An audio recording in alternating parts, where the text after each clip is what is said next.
Dear students, today in this lecture we are going to study following topics. Let us see.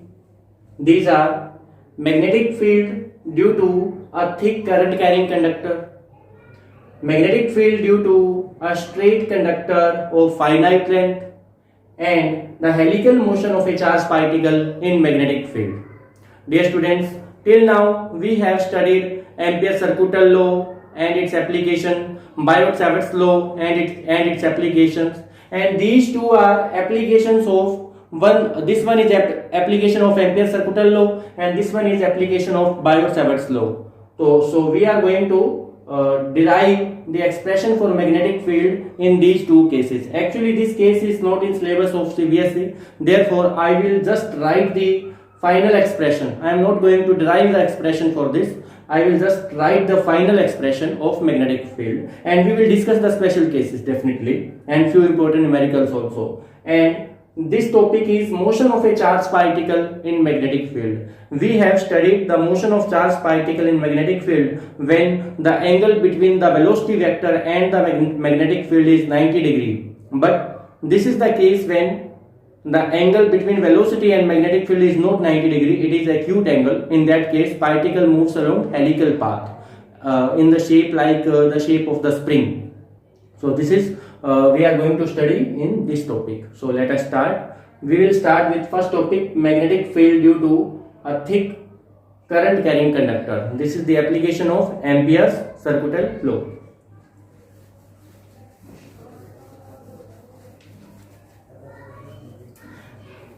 Let us suppose we have a thick cylindrical conductor and it is carrying current. Suppose this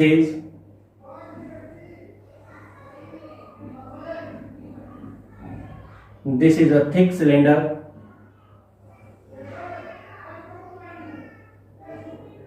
and it is carrying current in upward direction.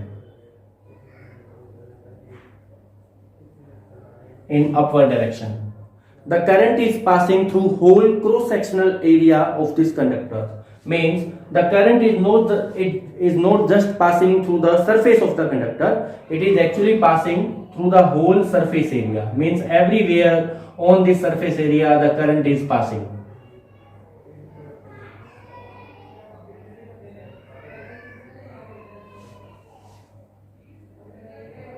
Everywhere the current is passing from the cross-sectional area of the conductor. Let the total current is I. I is the total current and J is say current density. J is current density. So it is equal to current divided by area. Current density, say it is current divided by area. This is current density.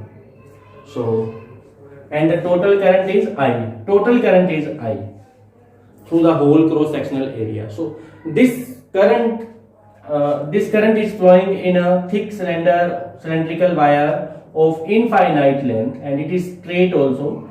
So, this is up to infinity and up to infinity in this side also. So, this is a long conductor, you can say. So this produces magnetic field, because we have studied earlier that whenever the current flows through a wire, then magnetic field is developed around it. So this wire also develops magnetic field around it. So let us find the magnitude of the magnetic field and direction of magnetic field. So suppose this is a point P just outside the wire, and we want to find out magnetic field intensity at point P, and it is at a distance. Say this distance is small r from the axis of the conductor, and this is axis of wire. And the point P is at a distance small r. So to find out magnetic field intensity, I am going to apply Ampere's circuital law here. What is Ampere's circuital law? If we assume a closed loop passing through point P, suppose this is a circular loop, this is a circular Ampere's loop passing through point P, then the line integral of magnetic field for this closed loop. Line integral of magnetic field B dot dl for this closed loop, say this loop is C, this is equal to mu naught times the total current enclosed by that loop. Mu naught times the total current surrounded by this loop. So what is the total current? Total current inside the loop is current I, because the whole conductor is lying inside the loop. Therefore, the whole current is surrounded by this loop. So the total current enclosed is I. So this is Ampere circuital law. So for solving this line integral B dot dl, let us take a very small length element on the loop. Say this is very small length element. This is small length element dl. So this is dl, and what is direction of magnetic field? Now we know that this is a straight conductor like this, and the current is flowing in upward direction. Then using right hand thumb rule, we know that the lines of magnetic field are in the form of concentric circles, and the direction is given by right hand thumb rule. If the stretched thumb is in the direction of current, then the curled fingers represent the direction of magnetic field. So I am keeping the thumb in the direction of current, then the curled fingers, you can see these are giving the direction of magnetic field, and here at point P the magnetic field lines are inward, tangentially inward. So here the magnetic field lines are inward. So dl and B both are in same direction. You can see anywhere if dl is taken here, if you take dl here, then magnetic field is tangential.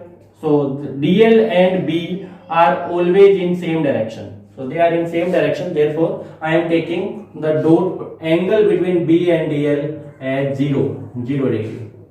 So this is mu naught I, and cos 0 is 1. So therefore it is mu naught I. If you take this, because B is constant everywhere over the loop, here the B is constant because the loop is equidistant from the wire. Suppose this is the wire and loop is like this, then the loop is equidistant from the wire. So magnetic field on all the points on the loop has same value. Therefore, taking this B, magnitude of B constant, we can take it outside from the sign of integration. We get B integration of dl equal to mu naught I, and integration of this small length dl, it gives the total length, and the total length of the loop is if you integrate the small lengths, then what will you get? You will get the total length of the loop, and total length of the loop is 2 pi r. It is the circumference. So it is mu naught B into 2 pi r equal to mu naught I. So if you bring that 2 pi r to that side, then it becomes mu naught I divided by 2 pi r. So this is magnetic field outside the thick cylinder, magnetic field at a point outside the current carrying thick cylinder. So we have obtained the expression for magnetic field outside the conductor. Now let us find what is the magnitude of magnetic field on the surface of the thick wire. Suppose this P point is not lying outside, it is lying on the surface of the wire. This point is here. You decrease the value of small r. This is small r, distance from axis of the from the axis of the wire. So if you decrease that distance, means you bring this P point closer to the wire, then r decreases, and when you come to the surface of the wire, then small r becomes equal to, it means if this P point is lying on the surface of the wire, then the small r is equal to capital R, means radius of the wire. So if the point is on the surface of wire, I am writing it here. This was the first case, magnetic field outside the wire, and this is the second case, magnetic field on the surface of wire.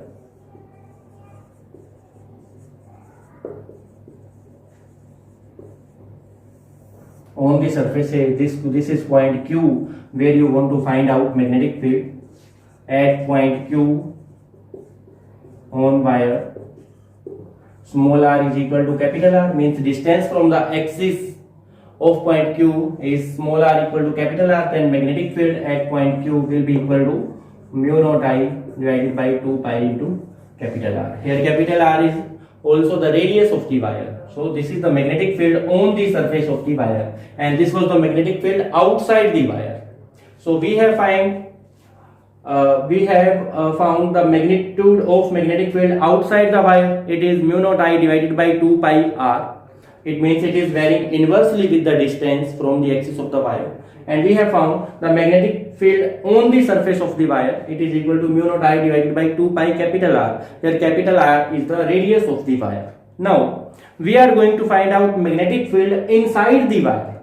Now we want to find out magnetic field inside the wire. So this is the third case. So I am erasing this. Third case, magnetic field inside the wire. Suppose we want to find out magnetic field at this point. And this is the point. Say this point is T. I want to find out magnetic field here. Then I will have to take an Ampere's loop that passes through point T. Suppose this is the circular loop I am taking.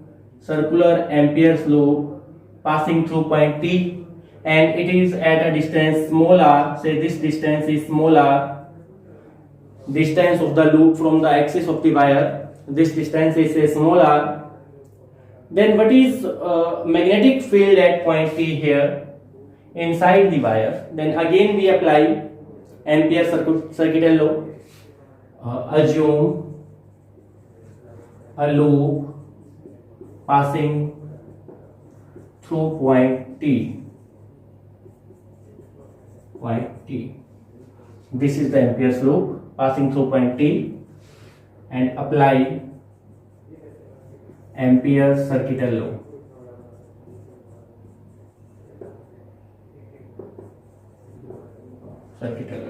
If we apply, we know that this is equal to B dot dl is equal to mu naught times the current enclosed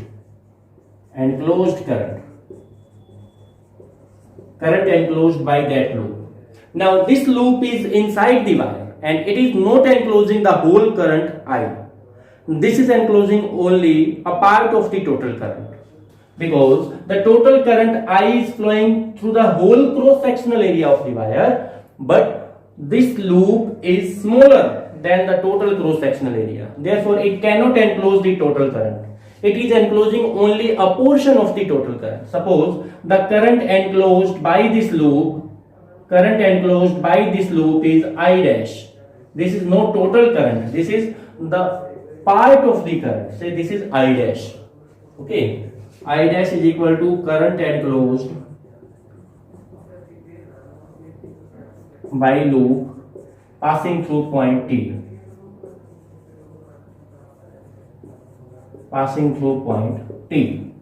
Okay, then let us first find out how much is this current. This is current I dash, and it is passing through this much cross-sectional area. So we apply simple mathematics. Capital I is current passing through whole cross-sectional area, and we want to find out current passing through this small cross-sectional area. So if I multiply this current density with the area of the loop, J is the current density, it means it is current per unit area, and if I multiply by pi r square, means area of this loop, radius of this loop is small r, then the area of the loop is pi r square. If I multiply the area of this loop with the current density, then I obtain the current passing through this small loop. So I multiplied current density, which is current divided by area, and I multiplied this with the area of the loop. Then I will get the current passing through this through the cross-sectional area pi r square enclosed by this loop. Okay. So what is J equal to? J equal to total current divided by total area, and total area of the wire is pi r square. Total area of the cross-sectional area of the wire, it is pi into capital R square. So this is enclosed current. So pi cancel with pi and we obtain I into small r square divided by capital R square. This is the enclosed current, and if we put this enclosed current I dash here, then we get B dot dl. If we put this I dash here, then we get integration of B dot dl is equal to mu naught I dash, and I dash is equal to I r square over capital R square. Now this is very simple now. You integrate this keeping B outside, it will be B dl cos 0 as earlier we have studied, and this is equal to mu naught I r square over capital R square. It take B outside from the sign of integration, it will be dl, and it is mu naught I r square over capital R square. Then integration of dl, it is 2 pi r, circumference of loop, this is equal to 2 pi r mu naught I r square over capital R square, and you bring that 2 pi r to that side, and B is equal to mu naught I r square over 2 pi r into capital R square. 1 r cancel with r, then it becomes equal to B is equal to mu naught I r divided by 2 pi into capital R square. So this is the expression for magnetic field inside the wire. So this is the magnetic field inside the wire at a distance small r from the axis of the wire. So we have obtained three expressions: magnetic field outside the wire, if this is the wire, current carrying wire of, and this is the axis, and capital R is the radius of the wire, and total current flowing through this wire is capital I. Total current is capital I. And if you want to find out magnetic field at this point outside the wire, suppose this is at a distance small r, then magnetic field outside the wire, it is mu naught I divided by 2 pi small r. This is magnetic field outside the wire. And if you want to find out magnetic field on the wire, suppose this Q point is on the wire, then on the surface of wire the magnetic field is mu naught I divided by 2 pi capital R. And if you want to find out magnetic field inside the wire at a distance small r, then magnetic field inside the wire, it is mu naught I into small r divided by 2 pi capital R square. So these are the results for magnetic field intensity due to a current carrying thick wire. If we plot a graph showing variation of magnetic field intensity, if I plot the graph showing the variation of B magnetic field intensity with the distance from axis of wire, suppose here the distance from axis of wire is 0, and in this side the distance is increasing, and magnetic field is plotted on y-axis, then what happens? Suppose here the small r is equal to capital R, means on the surface, then for inside the wire the magnetic field is directly proportional to r. Inside the wire magnetic field is directly proportional to distance, means it is, the graph is like a straight line. Magnetic field is increasing linearly, and on the surface of the wire magnetic field is maximum. Here on the surface magnetic field is maximum, and it is equal to, on the surface magnetic field is equal to mu naught I divided by 2 pi capital R. And when you move outside the wire, then magnetic field start decreasing, and it varies inversely with the distance. So outside the wire magnetic field is inversely proportional to the distance from axis, and inside the wire magnetic field is directly proportional to the distance from the axis. So this is the graph showing variation of magnetic field. If you plot the magnetic field for the values of negative values of r, means if you are taking points on this side, then we can take that r is negative for this side, on this side r is positive, then on this side r will be negative, and here the magnetic field is inward, and if you are taking that inward magnetic field is positive, then on that side magnetic field lines are outwards, and if you can take that outward magnetic field lines, you can show that these are negative. So it's up to you. If you are showing that inward magnetic field is positive, then you will have to take outward magnetic field negative. And if you are taking conversely that you are taking that inward magnetic field is negative, then you will have to take that outward magnetic field is positive. So this is up to you how you take it. So if we are taking that R in this direction is positive, then R in that direction will be negative. So if R is negative, then B is also negative because it is outward, then the graph will look like this. Here R is equal to minus R, then magnetic field decreases in this way. So this is the graph showing variation of magnetic field with the distance from the axis. So this is the graph. Okay, so now let us move to the next topic. Now we are going to find out magnetic field due to a straight current carrying conductor of finite length. We have studied magnetic field due to an infinite long conductor, infinite long thin wire and infinite long thick wire. Recently we have done this. But we are now going to find out magnetic field due to a straight wire of finite length.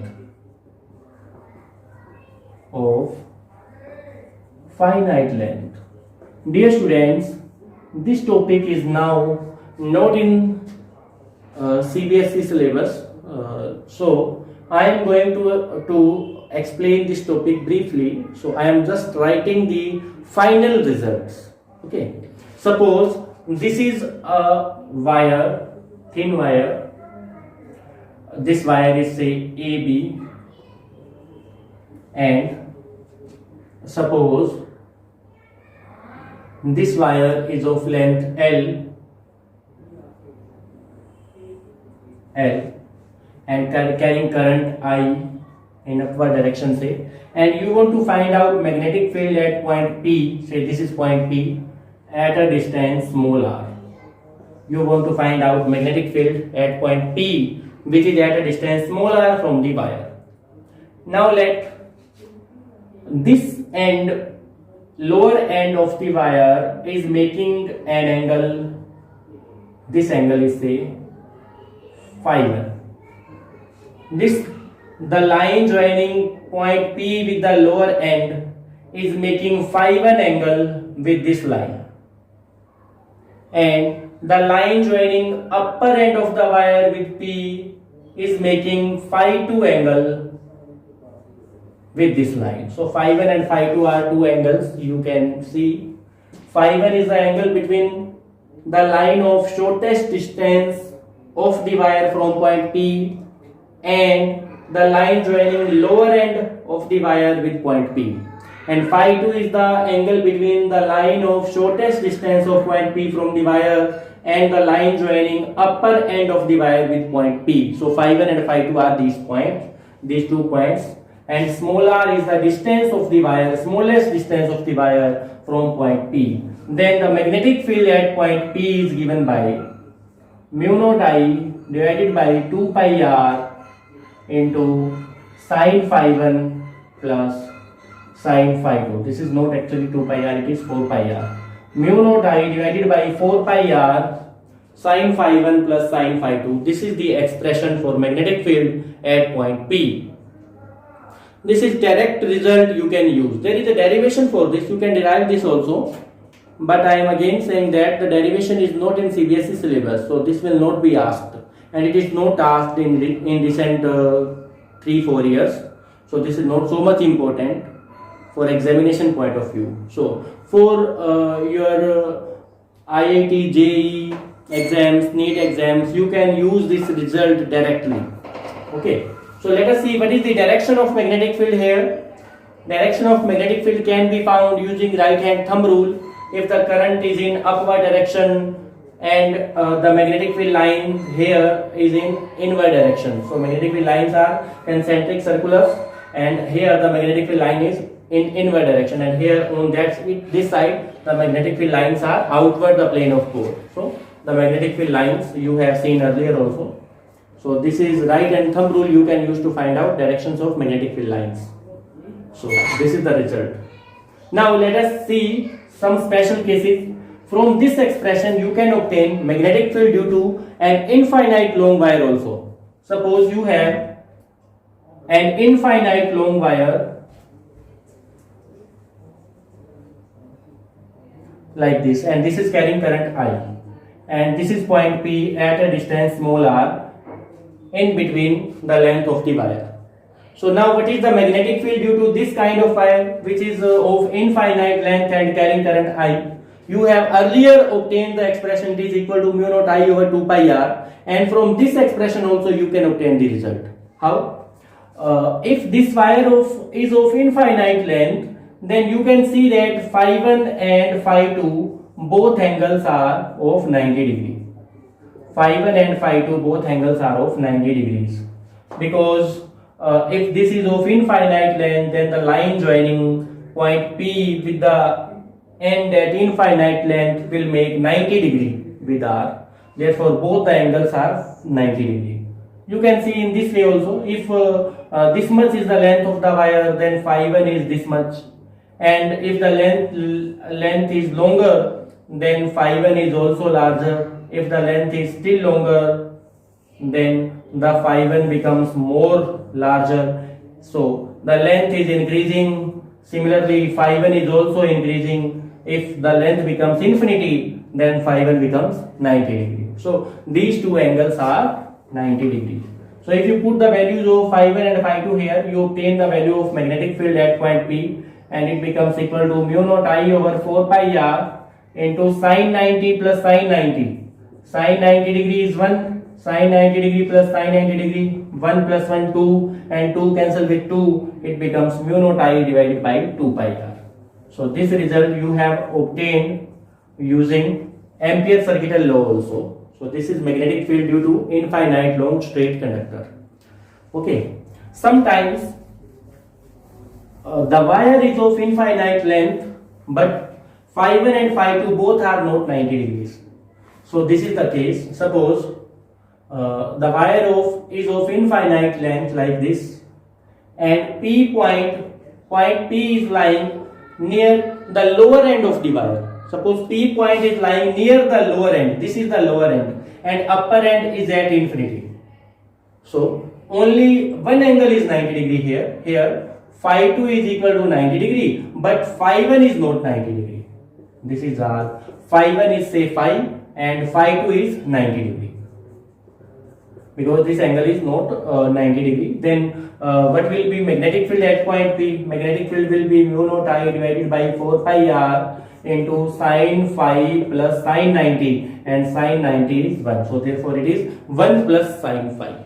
Okay, so this is the way to find out magnetic field intensity due to infinite long straight wire or finite length wire. You can use the result directly. So we have covered second topic also. So one more special case. Suppose the point P is lying on the surface of the wire or in the direction of wire. Suppose this is the wire and you want to find out magnetic field intensity on the surface. Suppose point P is lying on the surface and wire is thin. Wire is not thick, it is thin wire. Then the magnetic field will be 0. Magnetic field on the surface of thin wire always 0. You remember this fact? The magnetic field on the surface of thin wire, it is 0. Okay, this we can prove using Biot-Savart's law. Using Biot-Savart's law, you know that if point P is lying at this point, then and this is small current element, say IDL, then because of this IDL, this is distance r, the magnetic field is equal to mu naught IDL sin theta, IDL sin theta divided by 4 pi r square. This is Biot-Savart's law. And if you bring this point P on the wire, suppose you are bringing this point here, if you brought this point here, then this theta angle decreases. If you are still bringing this point P closer to the wire, then theta again decreases. Theta is becoming smaller and smaller. If you bring this point on the surface of the wire, then theta becomes 0 degree and sin 0 degree is 0. Therefore magnetic field here will be 0. So now let us move to the next topic. Motion of a charged particle, helical motion of a charged particle in magnetic field. This is very important topic. Helical motion of charged particle in magnetic field. Suppose you have uniform magnetic field. You have uniform magnetic field directed here on right hand side. Suppose on this side you have uniform magnetic field. Uniform magnetic field is directed rightwards. Okay, this is uniform magnetic field lines. And a charged particle start moving. This is a charged particle of mass m and charge q. This start moving with velocity v. This is with velocity v, making an angle theta with the direction of magnetic field. So a charged particle having mass m, velocity v, start moving at an angle theta with the direction of uniform magnetic field. So what happens to it? Let us first resolve two components of its velocity. Two components. V can be resolved into two components, two rectangular components. This velocity is, say, this velocity is parallel to magnetic field, and this is equal to v cos theta. And this component of velocity, this is perpendicular to, this component of velocity is perpendicular to magnetic field, this is v sin theta. So we resolved two components of velocity. One is v cos theta in the direction of magnetic field and v sin theta perpendicular to the direction of magnetic field. So we know that because this component is parallel to the direction of magnetic field, charged particle is not experiencing any kind of force because the particle is moving parallel to magnetic field. The velocity component is parallel to magnetic field. There is no force on particle because of this velocity v cos theta. So there is no force because of this component, so no acceleration because of this component. Therefore, this component of velocity is not going to change. It will always remain same throughout the motion of the object, because there is no force acting because of this component. The particle is experiencing force because of this velocity v sin theta. It experiences the force on particle in magnetic field. It experiences force that is equal to q v sin theta into b. This force is experienced by the particle because of this component v sin theta. Here the velocity is v sin theta. Means it experiences force F is equal to q v b sin theta because of this component of velocity v sin theta. So this velocity is going to change. This will change.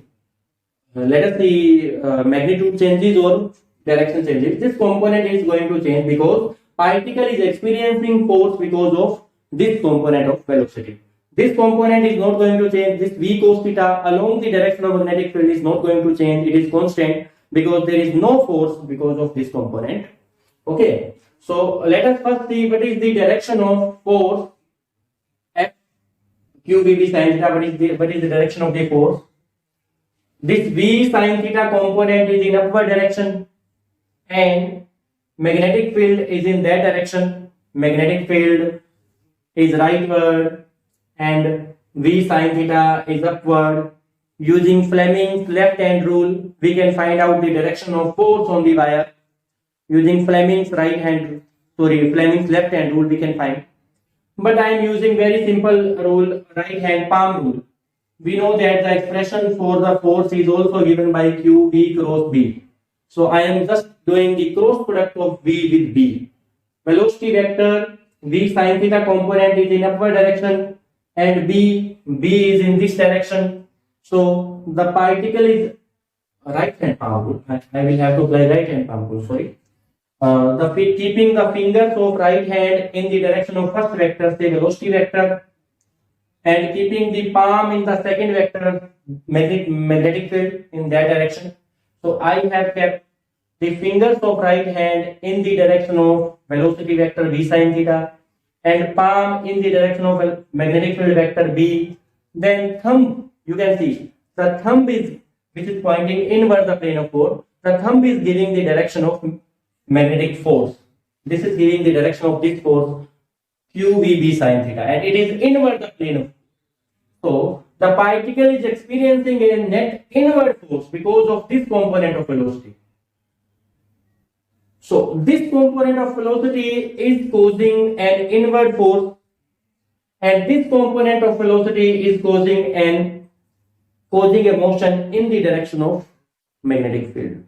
So the motion is the resultant of these two. This component of velocity is causing the motion, circular motion, because we have earlier seen that when a charged particle moves at 90 degrees with the magnetic field, then it starts rotating. Because of this component, there is a circular motion here, like this circular motion completely, and because of this component, there is a linear motion in the direction of magnetic field, because this component is causing the particle to move in forward direction. So what is the resultant? This component is causing circular motion, this component is causing linear motion. The resultant of these two is like helical path.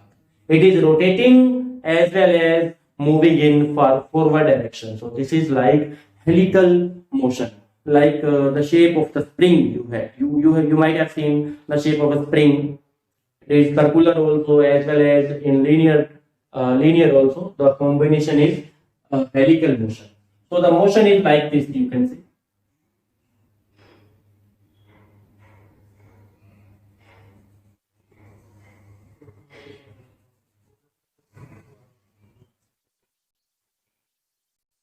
Is circular as well as linear.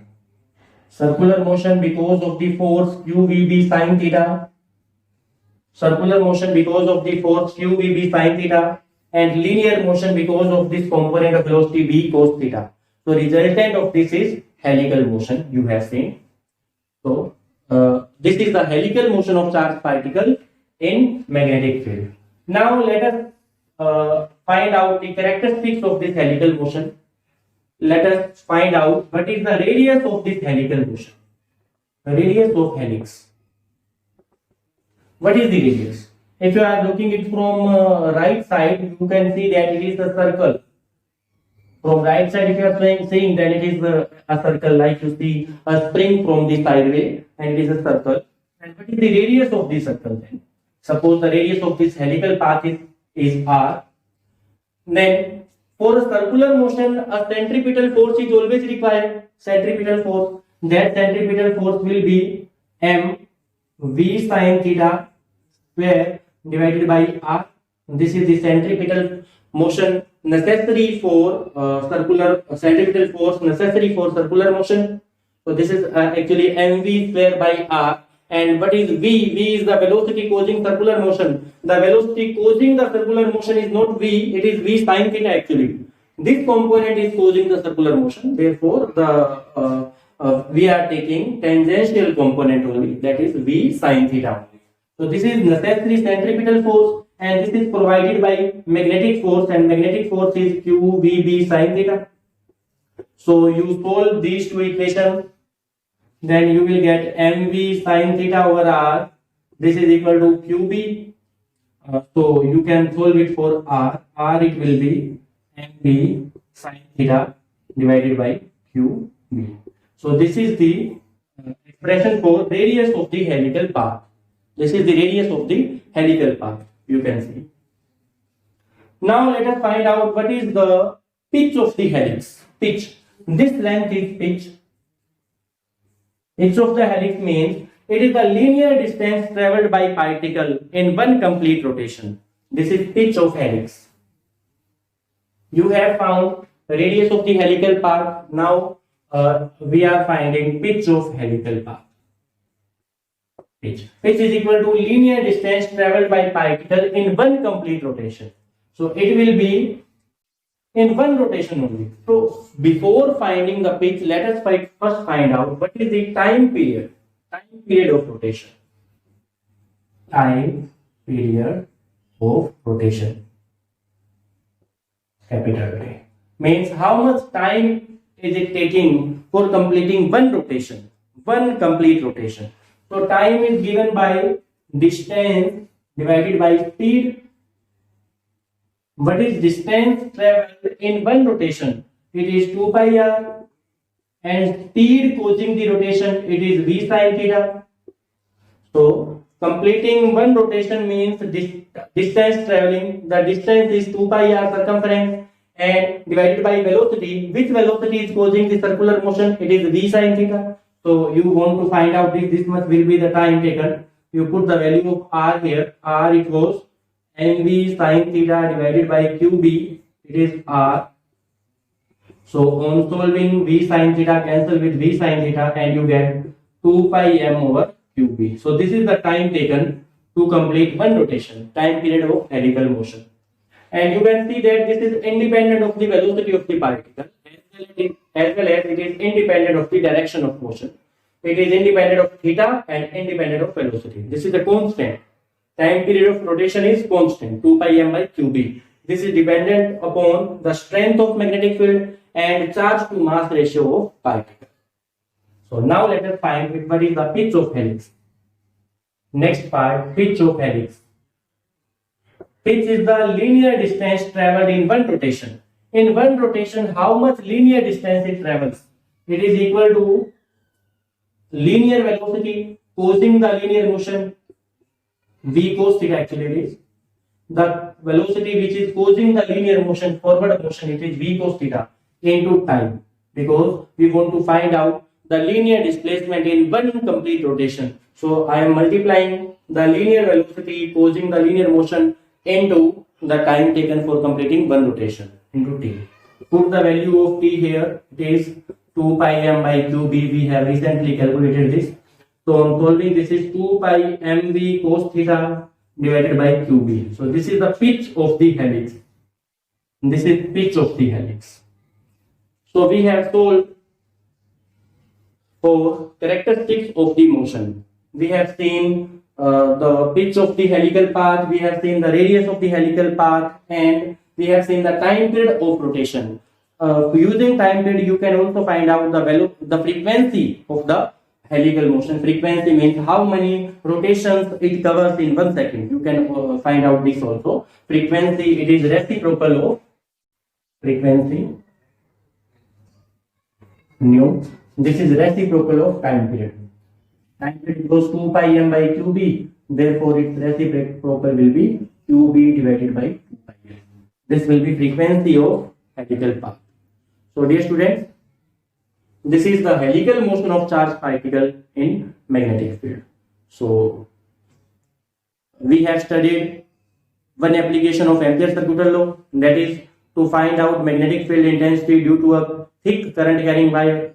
Then we studied the magnetic field due to a straight current carrying wire of finite length. We did not derive the expression, we used the result directly.